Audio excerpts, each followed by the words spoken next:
જ્યારે યમુનાજીના ગુણગાન કરો છો ત્યારે ગાતા ગાતા શ્રી યમુનાજી એ જીવને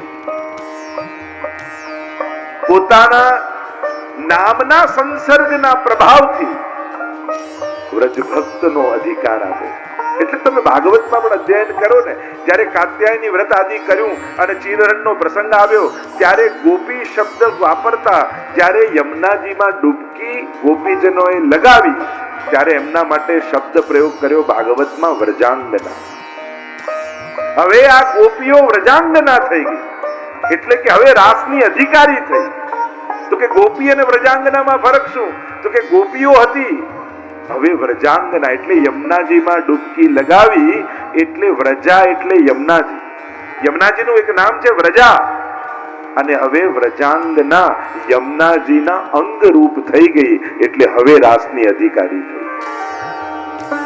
કારણ કે યમુનાજી પુષ્ટિ માર્ગમાં સ્વીકાર નથી, અંગીકાર છે. અંગરૂપ જીવને થઈ જાય, ભગવાન એને પોતાના ભગવત રૂપ બનાવી દે એટલે કહેવાય અંગીકાર. જેમ કોઈ પેંડો હોય, તમને કોઈ આપે, તમે હાથમાં લઈ લો, એને કહેવાય સ્વીકાર. પણ તમે પેંડો મુખમાં મૂકી દો તો એ કહેવાય અંગીકાર, કારણ કે હવે પેંડો અંગરૂપ થઈ ગયો. એમ જ પ્રભુની પ્રસાદી જેટલી પણ એ માલાજી હોય, વસ્ત્રજી હોય, શૃંગાર હોય, પાદુકા હોય, કાંઈ પણ એકવાર ભગવદ અંગનો સ્પર્શ થયો પછી એ લૌકિક વસ્તુ નથી રહેતું, એ અંગરૂપ થઈ ગયું. એટલે તો આ પ્રસાદી જામાજી બિરાજે, કારણ કે આપે ધારણ કર્યું એટલે ધારણ કરી આપે એનો અંગીકાર કર્યો. અંગીકાર કર્યો તો હવે ગોપેન્દ્રજી આજે પ્રત્યક્ષ રૂપે પોતાના જામાજી રૂપે બિરાજમાન છે, કારણ કે અંગીકાર કર્યો, અંગરૂપ કર્યો છે, અંગનો સ્પર્શ થયો છે એટલે એ તદરૂપ બની ગયો. આ પુષ્ટિ માર્ગીય ભાવ. અહીંયા યમુનાજી પણ એવી કૃપાજી ઉપર કરે છે એને પોતાના યુથમાં પ્રવેશ કરે. તો એવા શ્રી યમુનાજીના જે આપણે ગુણગાનની ચર્ચા કરી રહ્યા, કારણ કે યમુનાજીના ગુણગાન એક એક વાતો પરથી યમુનાજીના એ જેમ યમુનાજીના તટ ઉપર ઉભા હો તો એક એક લહેરો આવતી જાય, એમ યમુનાજીના ગુણગાન પણ કરવા જાઓ ને તો એક ગુણોની એવી લહેરો આવતી જાય કે આપણને એમ થાય કે ક્યાંથી રસ્તો ગોતીને આપણે યમુનાજીમાં પ્રવેશ કરો. અથાહ છે યમુનાજીના ગુણગાન અને ભગવદીઓને અતિ પ્રિય છે. જ્યારે જ્યારે પ્રભુએ વિપ્રયોગનું દાન આપ્યું, દૂર થયા પ્રભુ, ત્યારે ત્યારે ગોપીજનોએ યમુનાજીનો આશ્રય કર્યો. રાસલીલામાં પણ તમે જુઓ, પ્રભુ જ્યારે અંતર ધ્યાન થઈ ગયા અને ગોપીઓ પુકારતી પુકારતી હા નાથ રમણ પ્રેષ્ઠ ક્વાસી ક્વાસી મહાભુજ પ્રલાપ કરતી કરતી લીલાઓના અનુકરણ કરતી કરતી ક્યાંય પ્રભુને ન પામી, ત્યારે યમુનાજીના તટ ઉપર આવી અને યમુનાજીના તટ પર આવી ગોપી ગીતનું ગાન કર્યું. ત્યારે યમુનાજીની કૃપાથી ગોપીજનો ઉપર ઠાકોરજીએ કૃપા કરી. કારણ કે जिन्हें ભૂલી જાત પીએ તિને સુધી કરી દે. જ્યારે પણ એમ લાગે કે પ્રભુ મારાથી નારાજ થયા છે ત્યારે જીવે શ્રી યમુનાજીના ગુણગાન કરવા. યમુનાજીના ગુણગાન જેના મુખમાં આવે, ઠાકોરજી અક્ષમ્ય અપરાધોને પણ ક્ષમા કરી દે. યમુનાજીનું સાનિધ્ય અનેક પ્રકારથી યમુનાજીનું આરાધન થાય છે. આપણે પાન કરીને પણ યમુનાજીને ગ્રહણ કરીએ છીએ અને ગુણગાન કરીને પણ ગ્રહણ કરીએ. જ્યારે પણ ગુણ ગાઓ, યમુના નામનું ઉચ્ચારણ, ભગવદ નામનું ઉચ્ચારણ કરો ત્યારે ભાવ એમ કરજો તમે બહાર નથી બોલી રહ્યા.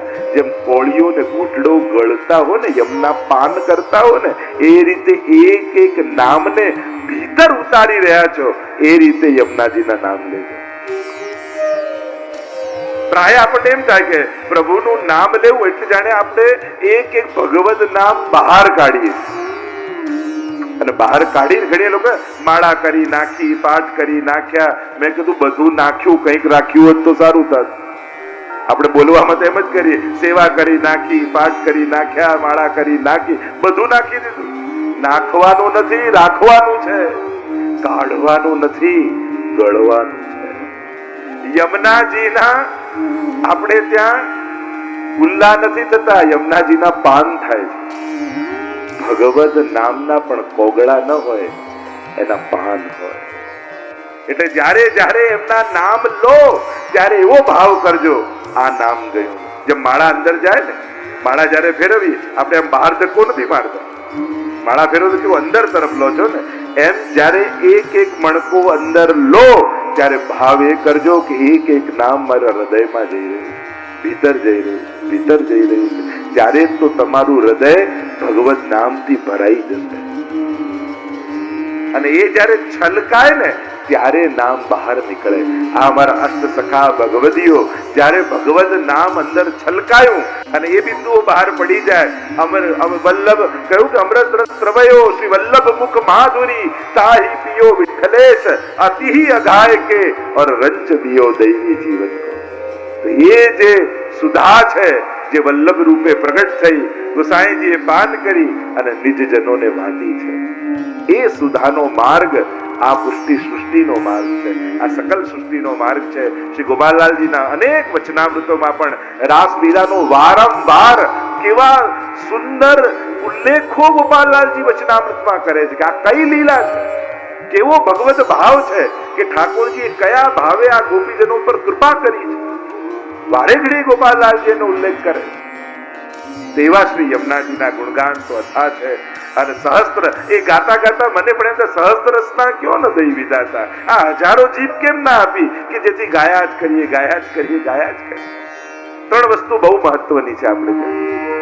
એક શ્રીજીની સેવા, બીજું વલ્લભ ગુરુ ગોપાલલાલજી ગુરુનું સાનિધ્ય, અને ત્રીજું યમુનાજીનું સ્મરણ.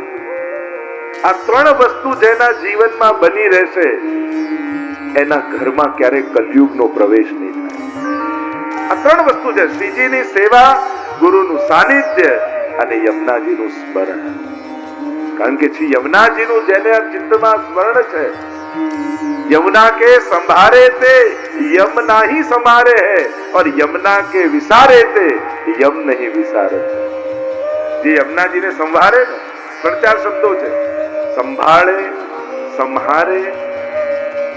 જેમ પદમાં 41 પદમાં આવશે ત્યારે એની ચર્ચા કરીશું. તો આઈએ યમુનાજીના 41 પદોમાંનું પ્રથમ પદ એનું અવગાહન કરીએ, ગુણગાન કરી. કારણ કે આ 41 પદોના અનેક ભાવો બતાવ્યા છે, પણ સીધી સાદી વ્યાખ્યા કરવા 41 ની કે આપણી અને ઠાકોરજીની એક તાલી થઈ જાય એ જ 41 છે. મર્યાદા માર્ગમાં 40 સાનું મહત્વ છે, પુષ્ટિ માર્ગમાં 41 સાનું મહત્વ છે. કારણ કે ધર્મી રૂપ ઠાકોરજી વિશેષ રૂપે બિરાજે છે. અહીંયા 41 શિક્ષાપત્રો, 41 પદ, આપણે ત્યાં 41 નું મહત્વ છે. કારણ કે આ એક તરફ જો 40 ને 1 ત્યારે 41 થાય ને, તો આ એક ઠાકોરજી અને એની તરફ 40, તો તારા જીવનમાં 41 સફળ થઈ જશે. અનેક અનેક ભાવો બતાવ્યા છે. એમાં પણ 19 પછી 1 ઉમેરો તો આવે 20. જીવનમાં 20 આવે, વિકાર આવે 20 વર્ષે.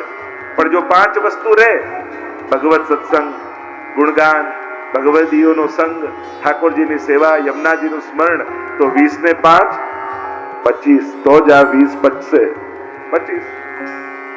અને હજી 5 વર્ષ જો જીવનમાં ટક્યા તો 25 ને 5 30, તો જ ભવસાગર 30. અને એમ કરીને 100 સુધી છે. હમણાં હું વિસ્તાર નથી કરતો, પણ એમાં પણ 41 નું, 40 ને પછી 41 એના પણ મહત્તા. એમ અનેક પ્રકારથી 41 ના વિશેષ મહાત્મ્ય બતાવ્યા છે કે આ 41 જ કેમ.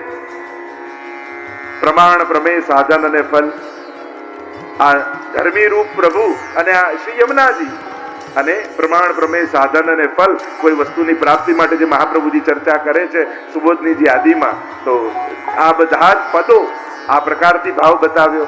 યા પછી એ ભાવ બતાવ્યો 10 પ્રકારની ભક્તિ અને 4 પ્રકારના પુરુષાર્થ, તો 40 અને 41 નું ધર્મી. કારણ કે 9દા ભક્તિ, 10મી પ્રેમ લક્ષણા ભક્તિ, અને 4 પુરુષાર્થ ધર્મ, અર્થ, કામ અને મોક્ષ. એ બધા જ અલૌકિક રૂપે સિદ્ધ કરવાના અનેક ભાવો આપણે ત્યાં 41 માં વધાવ્યા છે. પણ એમ કહેવાય છે કે શ્રી હરિરાય મહાપ્રભુજી, યમુનાજીના પદો તો અનેક છે, પણ શ્રી હરિરાય મહાપ્રભુજી આ 41 પદોનું સંકલન કરી અને 40 અને 41 નું કૃષ્ણદાસ અધિકારીનું શરણ પ્રતિપાલ ગોપાલ રતિવર્ધિની શિરમોર રૂપે છે. અને કદાચ આ 41મા પદનું પણ અવગાહન કરીએ ને તો એની સરખામણી 40 પદ સાથે કરી શકાય.